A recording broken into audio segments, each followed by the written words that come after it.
التغطية للرحلة والمباراة أيضا والكواليس وتقديم خالد القربي للجماهير الرجوية. نتفرجوا بعضنا في التقرير.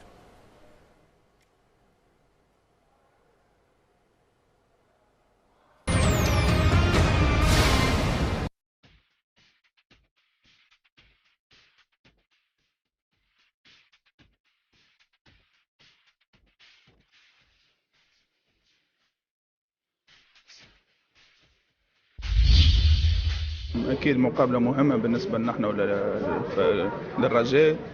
نعرفوا جماهير كبيرة عندهم كما جماهير تونسية، معناها الدربي مغربي لازم نكونوا حاضرين كما يلزم. نعرفوا نسافروا، نعرفوا نلعبوا لبرا، سيرتو كونتر الجمعيات الكبار. بالعكس هذا معناتها بالي نحن ان شاء الله معناتها نمشيو ونروحوا بنتيجة إيجابية، وعلاش ليه ما نروحوش بالربح من غادي.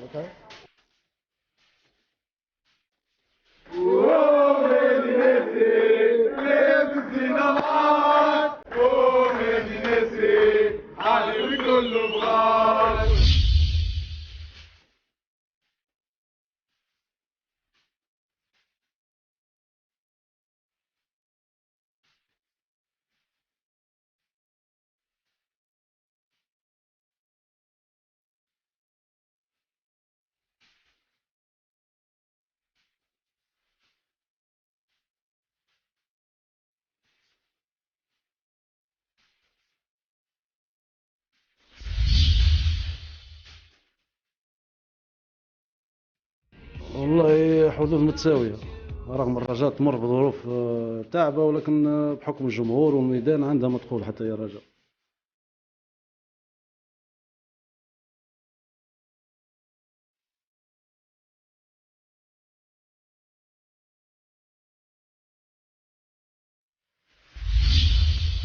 كل حاضرين ظهرين عارفين اللقاء شنو. ما تقوليش انت رجاء مش خويا، رجاء بتاريخه معناتها بالقابو نعرفوه صحيح مش فورم هو توا، ما يقعد ديما جماعه كبيره قدام جمهوره. الرجاء يقدم فريق كبير كما انت تقول، ما يتيحوش برشا الفرق الكبار هذوما، ما يتيحوش برشا. المستوى نتاعهم مستوى كبير، ماهوش مستوى اللي يمكن ضروري.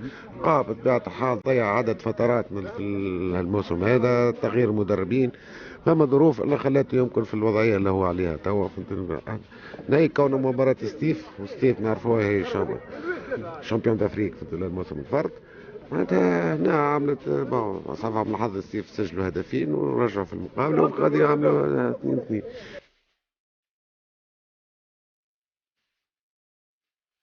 نحكي على الذكريات، كيفاش على ذكريات زياد. هذا هو الاجواء الموجوده، عائله وفما لحمه وفما حب وفما احترام. هزينا كاس السوبر افريقيا وانا عمري 19 سنه لهنا، كاس السوبر ضد الرجاء كيف انا ذكريات كبيره معنا 17 سنه لتالي او رجعنا تو. الناس راضيين بالريزولتا الموجودين. انا كونسيان جوار وولد الجمعيه، معنا هذه قطعه مني موجود باش ندعم الاولاد، ندعم الجروب، ندعم المسؤولين.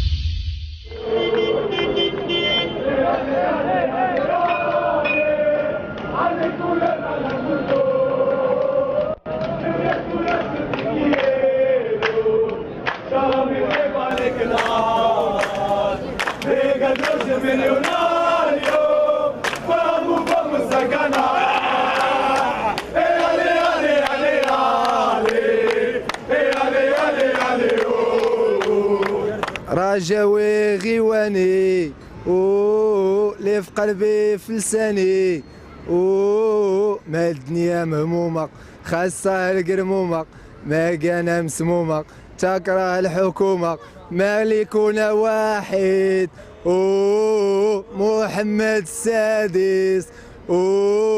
مطعني يا فنان، غني يا الحاج كابيتان، وبالمقدم شوبان صغير على اليمين وعلى الشمال يبدا الحوار. عادل الكروشي، زكريا لاشيمي، وين زمانكم يا وسط الميدان؟ هات عصام. بالفعل تاريخ كتب ودون، قلت أي تاريخ لكم بعد ديت للمغرب لتعلقون على الرجاء العالمي.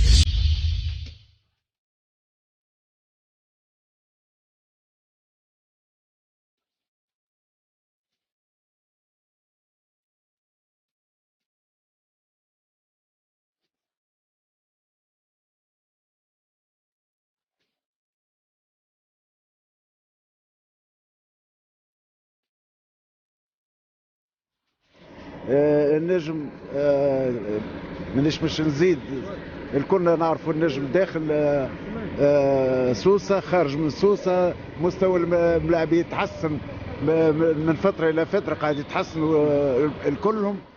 انا فيهم ثقه بالاخص المباراه الحاسمه تكون في سوسه.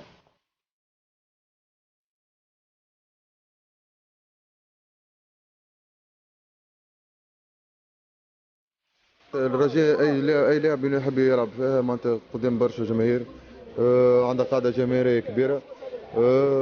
الكره في ساقي، انا لازم نخدم على روحي ونشرف تونس ونقدموا الاضافه ان شاء الله. فريق كبير ياسر على المستوى العربي وعلى المستوى الافريقي، وان شاء الله المسيره تكون ان شاء الله طيبه بالنسبه للجمعيه وبالنسبه للاعب. المنظر تيكي تعتبر كيف كنقولوا فافوري كثير باش قداش النسبه يعني نتاع انتقال فوزي الموسم القادم؟ ما واصلينش لهذه النسبه هذه، كل شيء راه باقي عند اللجنه المختصه كتبحث فيه. العرض موجود، العرض كبير موجود. مازلنا نكمل الموسم ويعمل لها.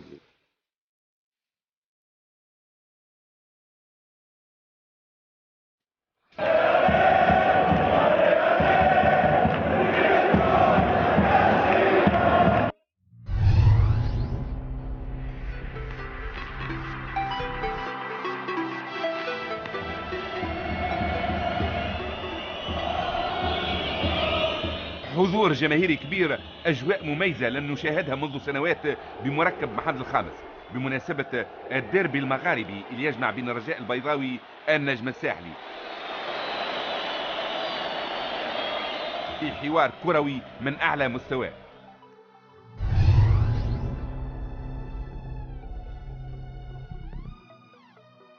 النجم الساحلي يلعب الهجوم البداية، يضغط على دفاع الرجاء بواسطة خليل بانغورا ويوسف المويهبي. المويهبي فنيات كبيرة يراوغ، يمر التسديد من بغداد بنجاح، الحارس خليد العثري يمنع الهدف. النجم يرفع في النسق، المويهبي من جديد في التمرير إلى مروان تاج، التوزيع بنجاح بلقطة فنية بالسيزو كاد يفتتح النتيجة. زوز فرص تهديف واضحة تضيع النجم، الرجاء يجيب بوسط الكرات الثابتة. مخالفة ينفذها ياسين الصالحي قوية مباشرة في شباك أيمن المثلوثي، هدف يرفض الحكم إريك أوتوغو كاسان لوجود مابيدي في التسلل. ركنية للرجاء، اضطراب في دفاع النجم، عبد الكريم الوادي حاضر لاستغلال كل هذا ومغالطة أيمن المثلوثي وافتتاح النتيجة. النجم أصبح يبحث عن التعادل، بغداد بنجاح يسقط في العملية هذه، الحكم يعتبره تمويه وهو مساوئ انذار بنجاح. الرجاء يتعدى لسرعته القصوى، الهدف اللي سجله عطاه ثقة كبيرة. ياسين الصالحي يراوغ يوزع، كريستيان أوزاغونا بالراس المثلوثي بامتياز يمنع الهدف.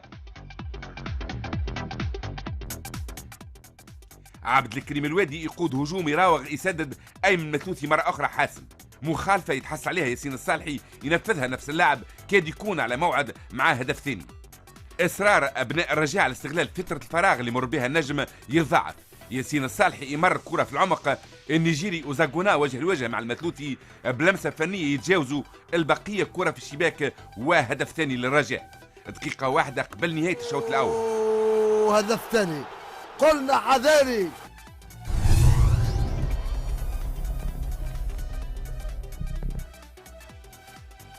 في الشوط الثاني حمزة الأحمر ياخذ مكان علي البريقي، كرة مروان تاج على إثر كرة ثابتة لا تقلق راحة الحارس خليد العسكري. هفوات الحكم الكاميروني تتعدد، تسلل غير موجود يصفروا ضد المويهبي. حمدي النجاز يمر، المويهبي يسقط، الحكم ما يصفر شيء. بحث النجم على العودة في النتيجة يتواصل، حمدي النجاز يمر، حمزة الأحمر يراوغ يسدد، إمكانية تسجيل الفارق تضيع النجم في أبرز فرصة خلال النصف الثاني من اللقاء. النجم ديما في الهجوم، كرة ثابتة ينفذها مروان تاج يرجعها الحارس خليد العسكري ومخالفة ضد بنجاح. خليل بانغورا يختار الحل الفردي، يراوغ أكثر من لاعب من الرجاء دون إيجاد الحل لمغالطة دفاع المنافس. ركنية بغداد بنجاح بالراس، كورته فوق المرمى ببعض المليمترات. بنجاح اختار متواصل على دفاع الرجاء، التحام مع مصعب المقدم يسقط، الحكم يصفر ضربة جزاء. في التنفيذ يوسف المويهبي غير محظوظ، الحارس العسكري يتصدى يمنع هدف تسديد الفارق. الرجاء يتوخى التمرات القصيرة، النجم يضغط على حامل الكرة، والحارس خليد العسكري يواصل تألقه يتصدى الكرة حمزة الأحمر. الوقت يمر، الرجاء أصبح يلعب على عكس الهجمات بطريقة مثل تخطر على دفاع منافسه. وبعد تدخل حمزة الأحمر، مابيدي تلقى كرة في طبق من ياسين الصالحي اللاعب الأبرز في صفوف الرجاء. إمكانية هدف ثالث تضيع على مابيدي. المقابلة ما تبقى في وقتها القانوني إلا 3 دقائق، فرص تهديف تتعدد، الحوار يصبح مجنون، مخالفة ينفذها المويبي على القائم. زياد بوغطاس في المتابعة كورته في دين خليد العسكري. هجوم معاكس للرجاء، المثلوثي يتصدى لمحاولة صلاح الدين عقال. حمدي النجاز يتوغل يوزع كورة عمار الجمل على القائم. زوز كرات على القائم في ظرف 5 دقائق، الهجوم يتحول سريع للرجاء. ياسين الصالحي كاد يضيف هدف ثالث. فرص التهديف ما وفاتش، تماس من مروان تاج، امكانيه تذليل الفارق تضيع على بغداد بونجاح قبل التصفيره النهائيه بثواني.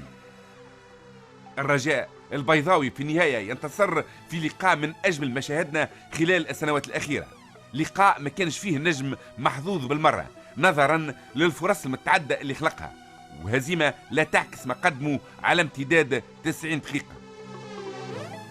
نعم مش المطلوب، باقي شوط اخر. الشوط الاول احنا فزنا به، باقي لنا شوط اخر. كنعتقد انه اللاعبين غادي يكونوا في المستوى ويحققوا الاهم، هذا هو المهم عندنا احنا. الحمد لله انتصرنا في الشوط الاول. الشوط الثاني ان شاء الله غادي يكون في بلاد تونس ان شاء الله. كنتمناو نتاهلوا من تما ونجيبوا تاهل ان شاء الله، ولما لا ان شاء الله وندوزوا المجموعات. ال20 دقيقه فقط اللي كنا فيهم ماهوش ولا بد هم اللي تكلفونا غاليين، كره ثابته ثم عمليه الهدف الثاني. يعني غياب التركيز في 20 دقيقه، وحسب رايي انا ما ردوا سهل ياسر، هو تدالي هالمباريات.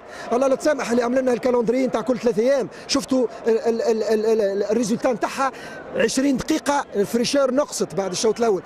بالنسبه لي انا كحارس دور لي اول مره، معناها اول شوط ولاني الحقيقه نتعداو كوتي. قبلنا فيهم زوز اهداف برشا على فريق باش يقبل زوز اهداف في المغرب بالذات مع جماهير كبيره عندهم، لكن هذا ما يمنعش انه الزميتو عملنا زميتو محترم، وكان ميم حتى فيزيكمون كنا خير منهم. حسينا معناها اللاعبين نتاع الرجاء تعبوا، خلقنا برشا فرص وجبنا ضربه جزاء، معناها عملنا برشا حاجات باهيه لكن ما سجلناش مالوريزمون مع زوز كره على العارضه.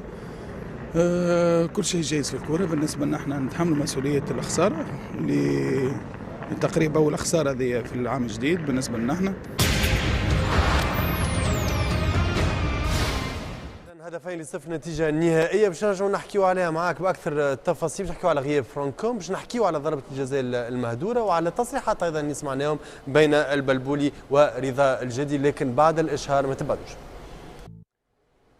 اهلا وسهلا ومرحبا بكم من جديد. نواصلوا مع النجم الرياضي الساحلي اللي انهزم اذا في مركب محمد الخامس رغم مردود ممتاز، رغم فرص بالجمله. شنو اللي ينقص النجم الرياضي الساحلي في المغرب؟ اللي يقص النجم الرياضي الساحلي مهدي كونه اليوم معناها تبارى مع فريق فنيا كان اقوى نجم نقولوا من النجم الرياضي الساحلي، وخاصه وقت اللي النجم الرياضي الساحلي حب يضغط على المنافس. اللاعبين هذوما شفناهم في 4 لمسات قادرين باش يخرجوا معناها قدام مرمى المثلوثي.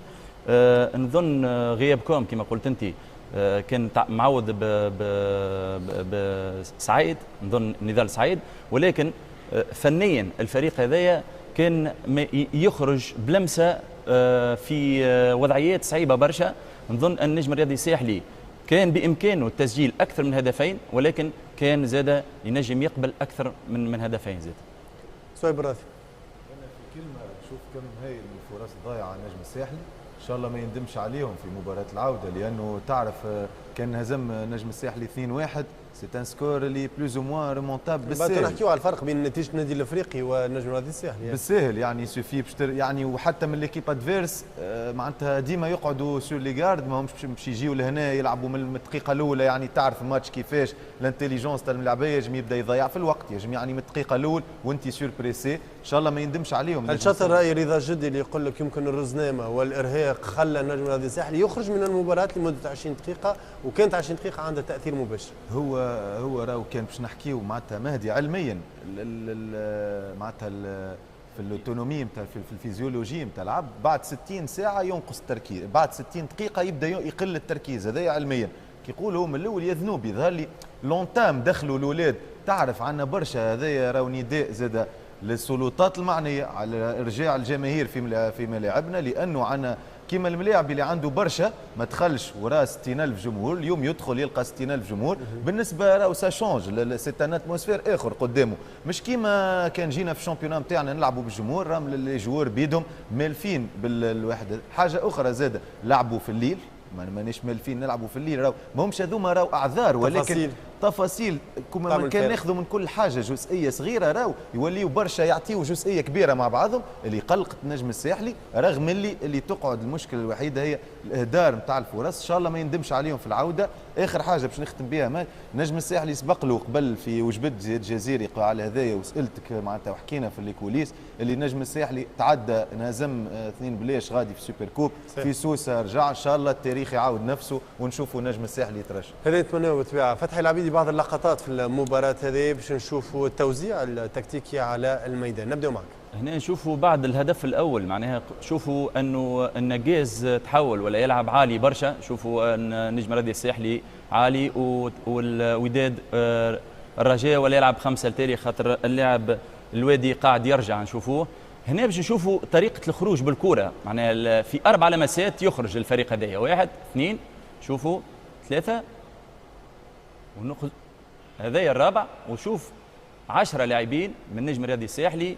الفريق هذايا معناها تكنيكمون نحكيو معناها في امتلاك الكره قوي برشا، وهذا اللي لقاه مشكله النجم الرياضي الساحلي اليوم، خاطر الفريق هذايا يلعب بلمسه واحده وتكنيك كبير، كيف لمسه 2 3.